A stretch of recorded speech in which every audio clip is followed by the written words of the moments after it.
Les systèmes 4 roues motrices sont de plus en plus présents dans l'industrie automobile, au point où on ne se rend même plus compte qu'ils sont sur notre voiture et surtout, on se rend plus compte à quel point ils rendent notre voiture sécuritaire. On les voit aussi apparaître sur différents véhicules, des mini-fourgonnettes, des petites berlines. Toyota nous a invités ici à Calabogie afin de faire l'essai de leurs différents systèmes et surtout de les mettre à l'épreuve.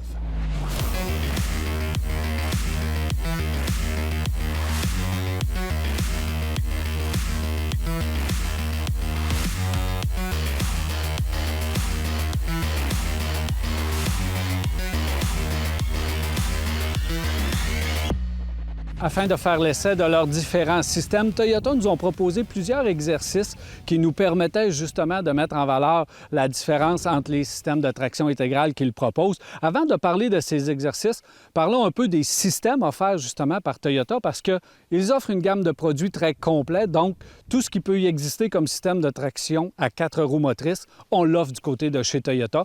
On peut commencer par le bon vieux système 4x4 qu'on connaît, utilisé dans les gros camions. Donc, c'est de la mécanique très robuste avec les systèmes de gamme basse. Un système primaire, mais toujours efficace pour les camions et les gens qui veulent travailler ou faire travailler très dur leur camion.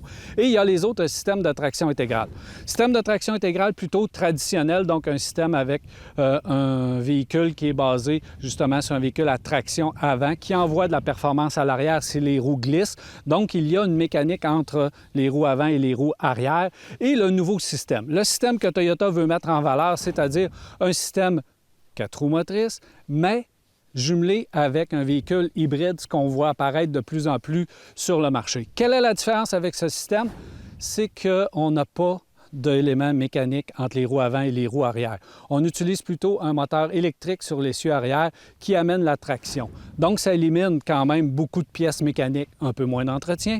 Ça enlève du poids, un peu plus d'économie de carburant. C'est ce qu'on voulait mettre en valeur. Pour le mettre en valeur, bien, on a proposé différents exercices. Et là, j'ai vraiment aimé ces exercices. Surtout le premier, c'était de l'accélération. Bon, il y a des véhicules traction intégrale, mais il y a des véhicules à propulsion aussi proposés par Toyota. Et ces véhicules, bien, il y a une 86, comme j'ai ici, ou encore la Toyota Supra.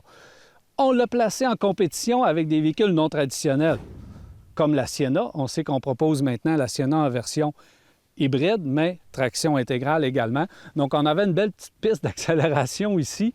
Et là, Supra contre Sienna, normalement, on sait très bien que la Supra va gagner, mais là, c'est la Sienna qui a gagné dans le processus d'accélération que j'ai fort apprécié. Mais il y avait des éléments en accélération que je voulais voir. Lorsque on conduit un véhicule comme ça, qu'on appuie sur l'accélérateur, on veut quoi? On veut un système et on veut une voiture qui va très droit.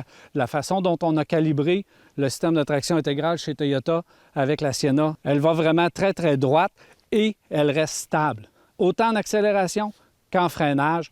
Alors ça, c'est vraiment un élément fort apprécié. Ça amène beaucoup de sécurité. Il y avait aussi la 86 qu'on a mis en compétition aussi avec la Sienna. Et il y avait une Prius sur place, la Prius qui aussi a très bien fait en accélération. Même chose, on voulait voir de l'accélération, on voulait voir un véhicule qui va droit, mais qui mord aussi en arrière. Parce que ce que j'ai constaté avec la Prius, c'est que le temps de réaction des roues arrière est un peu moins rapide que sur la Sienna. Le véhicule reste quand même très, très droit, autant en accélération qu'au freinage.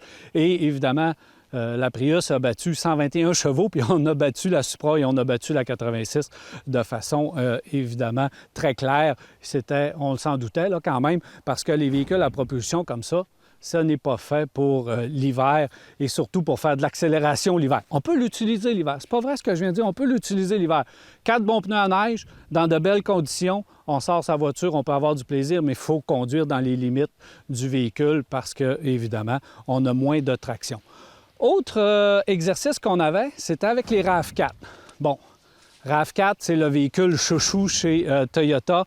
On aime beaucoup notre RAV4, avec raison, on en vend énormément et on le décline en plusieurs versions. Il y avait la version traction, donc uniquement traction, qu'on a mis à compétition avec le beau RAV4 Prime qu'on a ici, 100% électrique. On avait également un RAV4 plus traditionnel dans son système hybride. Ce que je voulais tester, évidemment, c'est ce système-là avec le RAV4 Prime 100% électrique. On sait 68 km 100% électrique. Bien, lorsque le moteur à essence n'intervient pas, je voulais vraiment voir en accélération comment le train arrière allait se comporter, comment on l'avait calibré.